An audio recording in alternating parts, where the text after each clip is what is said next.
Okay, I think we are Hi, live. we're live. Hello. Hello, everyone. Let's just see and wait for other folks who might be joining us today.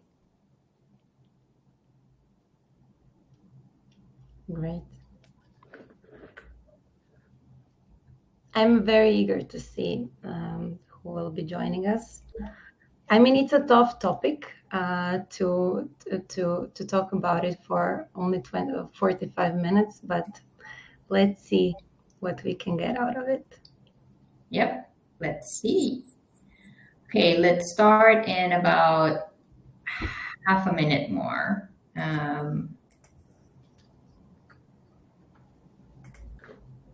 You okay, Aaron? I'm good.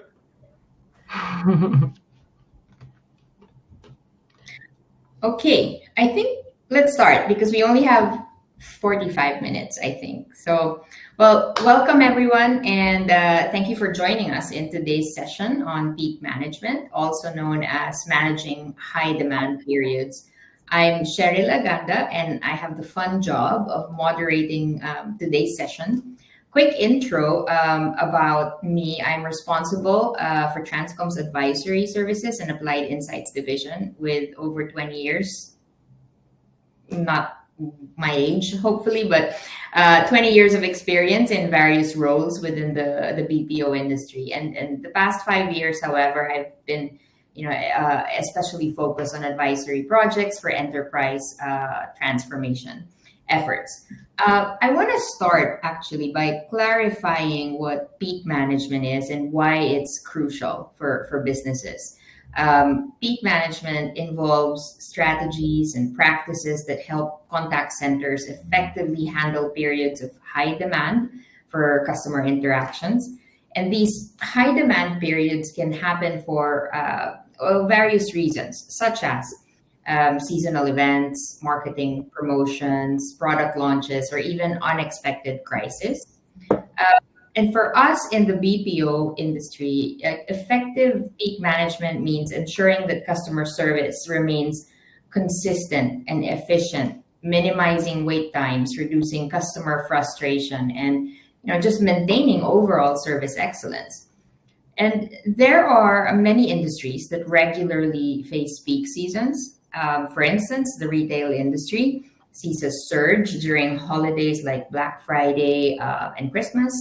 The travel and tourism sector typically have their peak periods during summer vacations and major holidays. The financial services industry often encounters the high volume season during tax period or fiscal year end. So these periods significantly impact your business.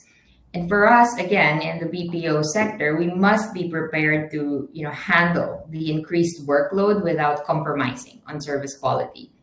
So, the objective of today's webinar, I also want to start with that, is threefold. First, it's experience sharing. So, we will hear from domain experts who will share their firsthand experiences in managing high demand periods. Second is data utilization. We want to talk a little bit about the types of data that can be used to gain actionable insights that will help you prepare for these periods better. And lastly, we will talk about technology, right? We want to share our knowledge on how to leverage modern technologies to not only accelerate the preparations for peak seasons, but also to enhance operational performance during these critical times. So now let me introduce my colleagues. I'm super excited. They're the experts, really. We're joining us today. I'll start with Andrea Petrusic. Andrea she's one of Transcom's greatest client account leaders that's based in Zagreb in Croatia. And she manages multiple large-scale client relationships, and she's responsible for ensuring operational performance and service excellence. She's the face to the client. I'm so happy she's here. She brings a wealth of knowledge and experience in handling complexities of high demand periods. And before joining the BPO industry, if I'm not mistaken, Andrea, 5 years ago, she brings about 13 years of experience from various sectors such as telco, travel, IT, and the pharma industry as well. And then second, Aron Bodin. He heads our digital products and AI arm at Transcom, and he's based in Stockholm, Sweden. Um, I think, Aaron, you have about 15 years of experience, right, in the industry, and he's got deep insights that he can share with you guys today into how, digital tools and AI can transform the way contact centers operate, especially during peak times. So thank you once again for joining us. Let's get started. I'll throw in my questions, and I'm looking at Andrea first. I hope you don't mind.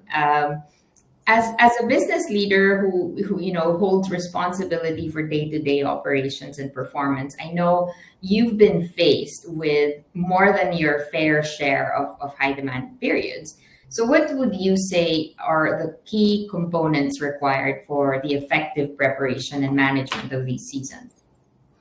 Thank you for that. Before I go into the answer, thank you for this really nice introduction. And once again, hi to everyone. So yes, and I have been on both ends of the high demand season. So I have been within the client side, at least what we are now seeing as the client side. And I have also been on the BPO side. So some of the key components which are really important for managing or preparing for the high demand period, let's maybe start with preparing. First is forecasting accuracy.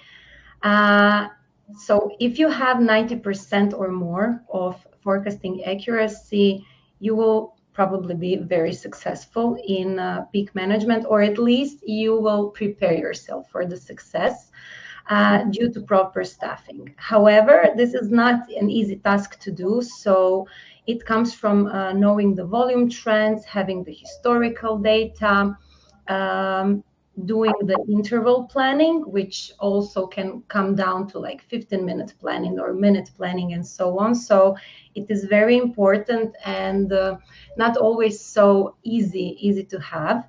The second one would be having multi-skilled agents. So I have seen companies who would prefer to, let's say, have front office, back office, or maybe agents working on only emails, only calls, and so on. However, with having multi-skilled agents who can cover a variety of topics and who can cover multiple channels, you actually get a lot of flexibility. So this is why it's so important. The downside of it is that it takes you, of course, longer to train an agent who would be multi-skilled. And of course, it takes you longer for this agent to be proficient fully, right? So let's say maybe 3 to 6 months of agents to be fully proficient. However, this is a very good long-term investment. Next thing is real-time data. So you can do the best preparation possible and having the best forecasting accuracy. However, if you're not monitoring the data on day-to-day basics, you won't be able to influence it, right? So I will give you an example of average handling time, which is one of the most important KPIs when we are doing the planning. So if we are planning that a call needs to be done in 3 minutes, but in reality, agents are taking maybe 6 or 7, you will probably end up with a backlog, right? So having real-time data and then acting on the real-time data is extremely important. Having a proper overhead team in place, that's also something that I've seen being neglected in companies which do not focus on the customer care, right? So usually it would be like a customer care team with maybe team leader if in best case scenario. However, here we have proper staff surrounding the agents and a lot of people like trainers and quality analysts, real-time managers, and so on, who are all helping with their part of leading the operations and bringing in the speed and the knowledge especially when we have the high peak seasons. Next one is proper communication. So if you would be preparing for high peak season, and for instance, you would be employing a part of a new workforce, it's also very important to communicate with them what can they expect in high peak season, and also what are your expectations towards your workforce within the high peak season, because people, especially when we have people who are newer to customer care, they can feel like a little bit overwhelmed when there is a high peak, and then you can be faced with unnecessary attrition. So talking about what can they expect, what would be the most usual contact reasons, how we can help them and support them throughout, I think that's very, very important. And last but not least is, of course, some of the additional perks that you can offer while you have a high peak season for the people who are doing a really great job. I think these are great insights, Andrea, and I guess for some of the folks in our audience, especially those coming from the BPO industry, they already know that these are super important, but also in my experience, one of the toughest areas of preparation, and especially for businesses whose peak periods are not purely influenced by seasonal events, but more so by just the constant fluctuations in contact volume and workload. They're very much related to staffing and resource allocation, right? So I guess my next question would be, what is the impact of having a good level of preparation in these areas as well? Like, in your view, how can our audience enable utmost flexibility during high demand periods? Well, the impact of staffing and resource allocation is enormous. And let me put it this way. Not staffing properly will probably make your company either lose money or have unhappy customers. So I will maybe give you an example what can happen when you don't staff properly. And let's take an example of, let's say you are an owner of a company, your company has 100 employees. However, you are in online sales, you are doing sales of online products, and you also have various departments, right? You would have production, you would have delivery, you would have IT, you would have sales, marketing. So in most of the companies that we are working for and that are partnering with us, call center and customer care is not their core business. Something else is their core business. And the customer care is here to support the core business, which usually means that also customer care doesn't necessarily get enough attention. There are not so many processes, there are not so many tools, and also maybe the staffing is a little bit different. And also a lot of companies would usually hire fixed amount of people to do their customer care, even though their needs are very different from time to time. So let's say if you're an owner of this company and you have launched a new product and you have done an amazing marketing campaign, and you are seeing increase in sales, but you are also seeing increase in contact rates towards your call center, because let's say this is a product and a lot of customers have a lot of questions about this product. So you start getting a lot of emails, your phone starts ringing, you get a lot of questions via Instagram or Facebook or TikTok or whatever channel you're using. And if you only have, let's say, 5 people maybe employed, which would be a normal thing for, let's say, 100 employees, and those 5 people will for sure not be able to take on all of those volumes. So what can happen from that is that you will probably miss an opportunity to do the amount of sales that you could be doing. And also you could have some unsatisfied customers because due to maybe higher demand, maybe your production or delivery also will be a little bit delayed. And if the customers who purchased something or ordered something do not get their at least knowledge on when they can expect their products, this is what drives the negative customer experience, right? So their overall, you can have an amazing product, but their overall experience will not be so positive.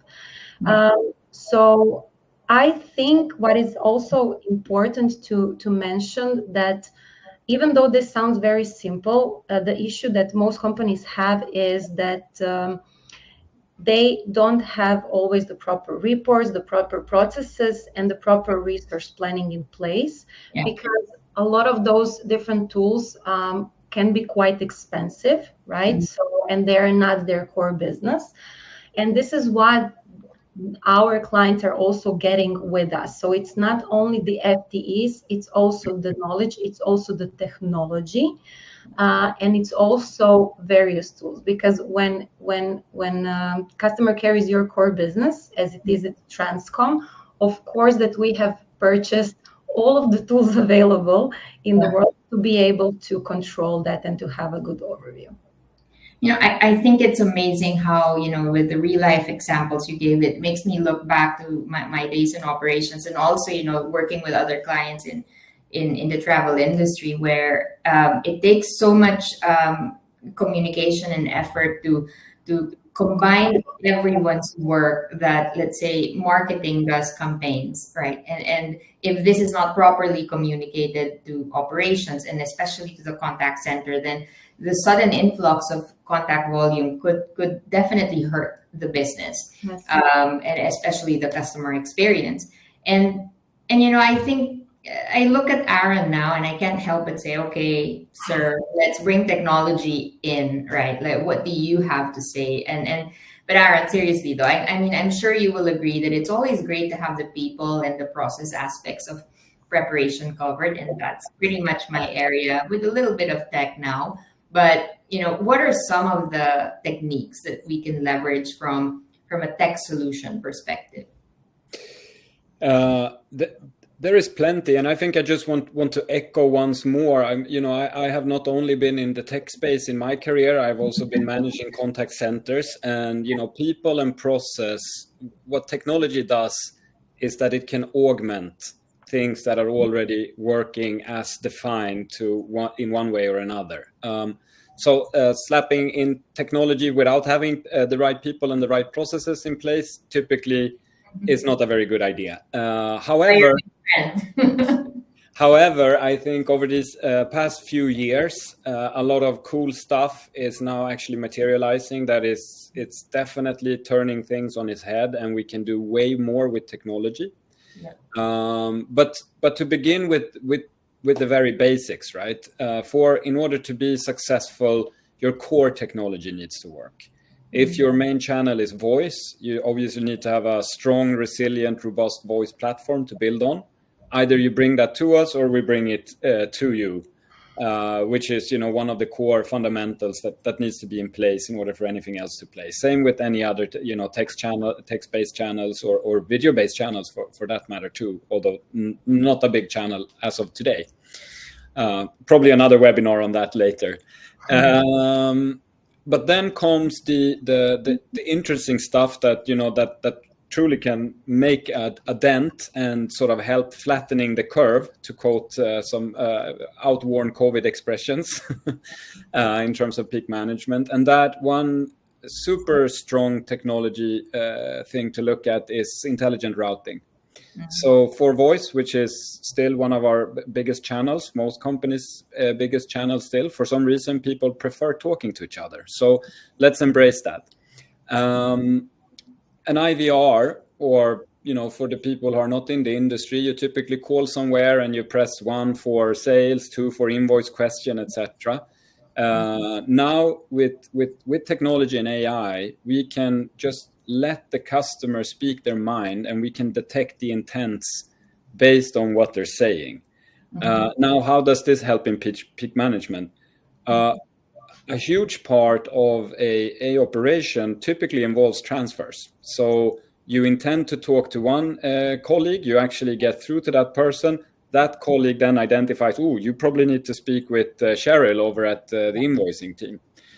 So with this technology, it helps us reduce routing, and I think we have examples where we've seen 100% close to 100% uplift in productivity for the agents, since they are now only getting the tasks they are trained for, and each type of question ends up in the right bucket immediately. So I think that's a super powerful tool to sort of put up as part of your, I don't like the word firewall, I don't like the word deflection, because at the end of the day we should take care of every conversation, but this is more just a smooth way to make sure that that conversation ends up in the right place.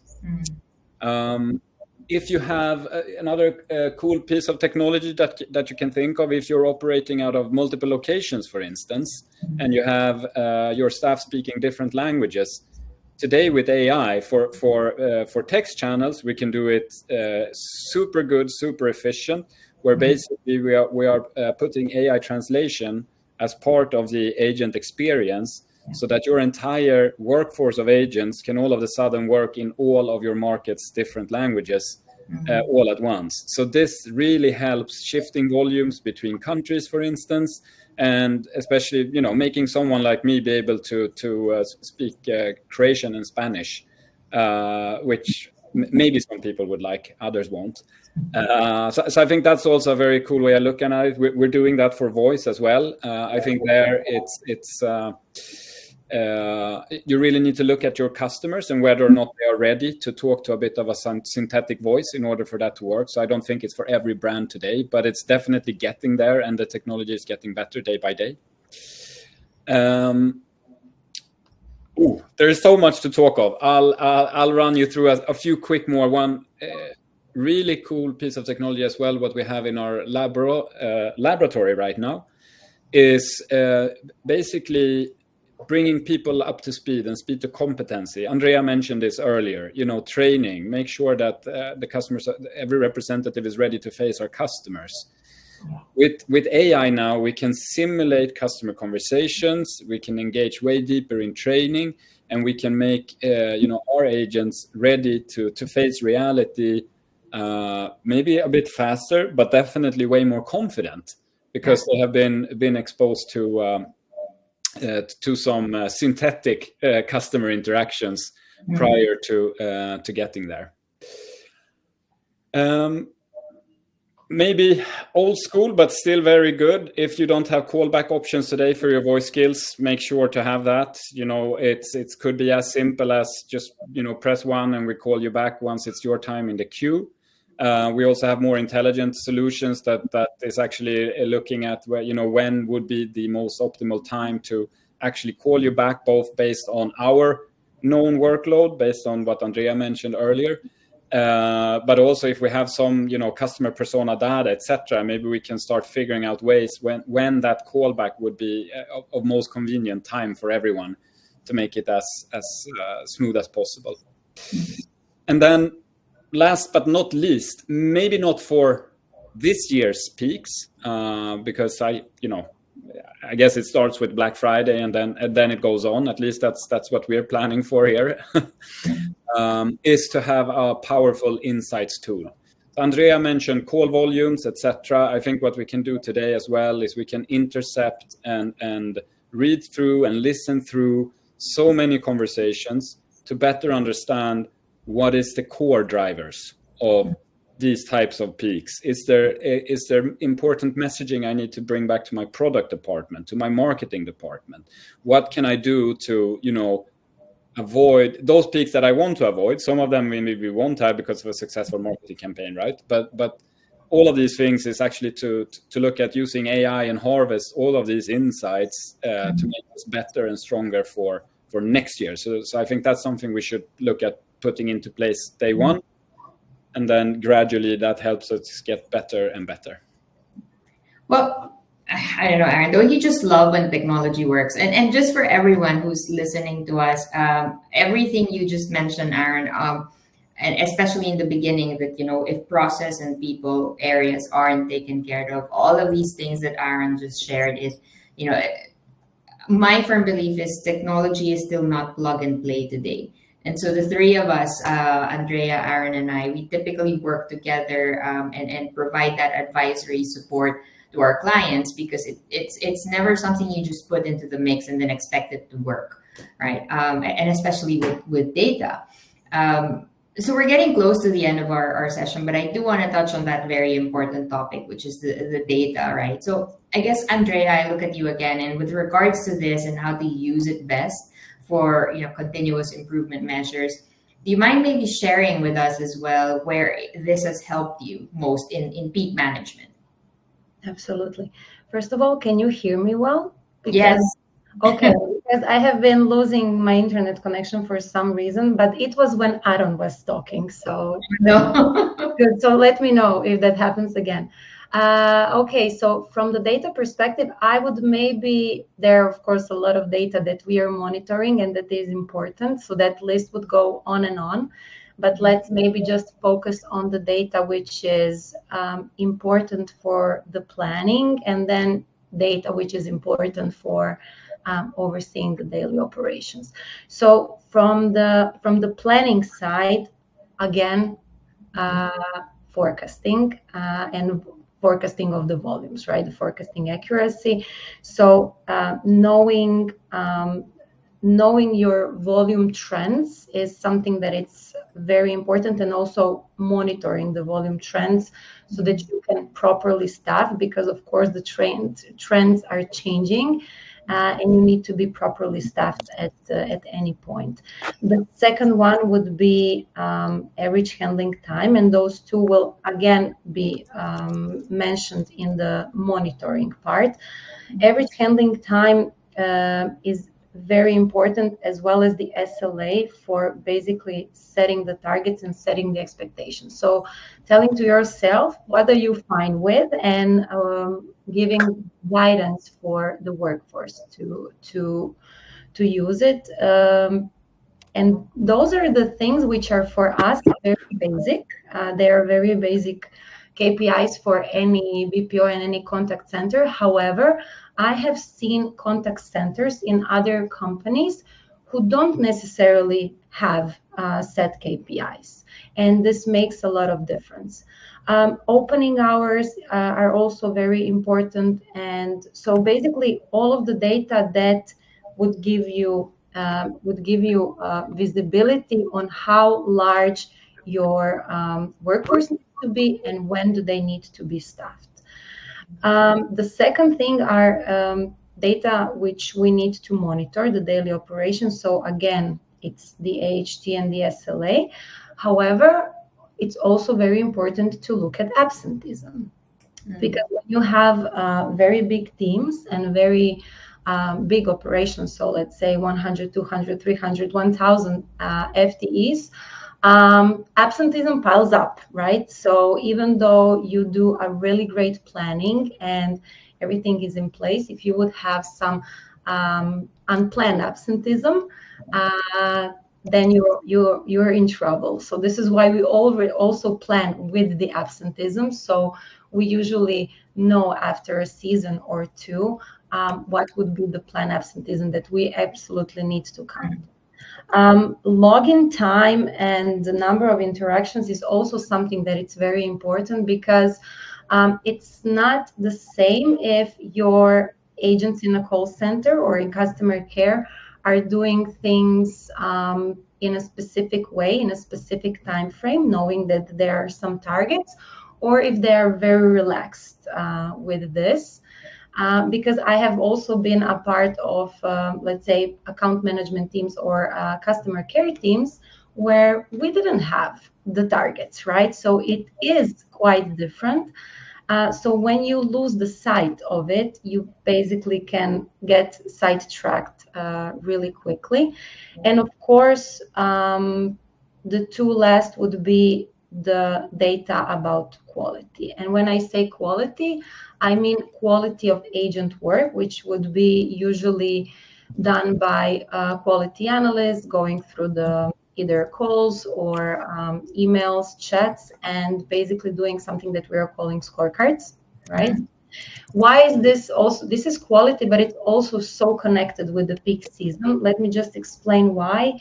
So, for instance, you could have enough agents pick up the calls so that you can be in an SLA that you want to achieve. However, if this agent doesn't have enough knowledge to provide all of the necessary answers to your customer, what will happen is you will probably have a repetitive income to the customer care, because somebody didn't resolve something in a first call.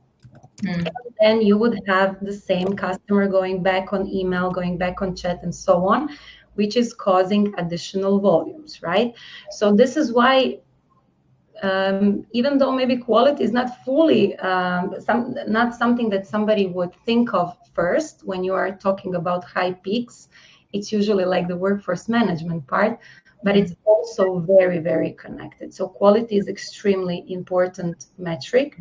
And also, of course, CSAT and the NPS, right? So it tells us a lot about how with what are customers satisfied, with what they're not satisfied. It also gives us a really good insight into what are the most frequent contact reasons and what are the CSATs connected to the most frequent contact reasons. So it gives us an ability to either train the agents for specific contact reasons so that they can do it better, they can do it faster, more efficient, and things like that. So let's say those are maybe the main ones that come to my mind and that are maybe the most relevant. However, if we would go into data, they would be, we could go on and on. No, I agree. We could go on and especially in the realm of data. Everything you said are super significant, but also I guess I want to add that having, a place, a single source of truth for all of these things that you just mentioned also helps a lot. And this is an area where I believe Transcom, whom I've been with for, I guess, 13 years in total, is very capable of supporting our partners on. So as we, I guess, wrap up today's webinar, we want to thank everyone again for joining us today. And before we conclude, let's maybe do a quick summary of the three key takeaways from our session, right? First, the forecast accuracy and multi-skilled agents that Andrea mentioned. We believe this is really crucial, and over 90% accuracy leads to effective peak management through proper staffing. And this requires, analyzing client trends, at least 3 years of historical data, I suppose, right? And detailed interval planning. Yeah. I say at least, but more is the more the better, always. Yeah. And although training, takes time, having agents proficient in multiple channels ensures, the adaptability and efficient handling of peak periods. Aron pointed out earlier the AI agent trainer, which we are developing today. And again, maybe for a different webinar, but we'd love to show you the power of how can we, aid our agents, our employees, not just agents actually, but your trainers and your team leaders as well, and arm them with the right technology to help accelerate speed to competency and preparation for these peak periods. The second takeaway, we emphasize the role of technology and data and strategic workforce planning, leveraging contingent labor and using software for smart rerouting, demand forecasting and scheduling, as well as, even though Aron, you mentioned this is pretty basic, still exploring callback options, right? And these are vital. I've encountered several customer care scenarios where I've been offered a callback, and this is very convenient for somebody who's busy working throughout the day, and you can't just stay on hold forever, right? Enabling automation and AI, such as having the possibility to assign new queues and distribute work effectively across your workforce will certainly help promote greater productivity and reduce the inefficiencies. And lastly, as Andrea just finished talking about this, the real-time data and clear communication, monitoring the key metrics and communicating plans and expectations to agents ensure immediate adjustments and optimal performance. So I think we have some time for questions, but I don't think I hope that this is super clear for everybody. But if there are no questions and you can put it in the chat here, we do encourage you to apply these strategies and reach out to us at Transcom for any questions and support in managing peak periods. So thank you again for joining us. Do you see questions, Andrea? As I don't see any.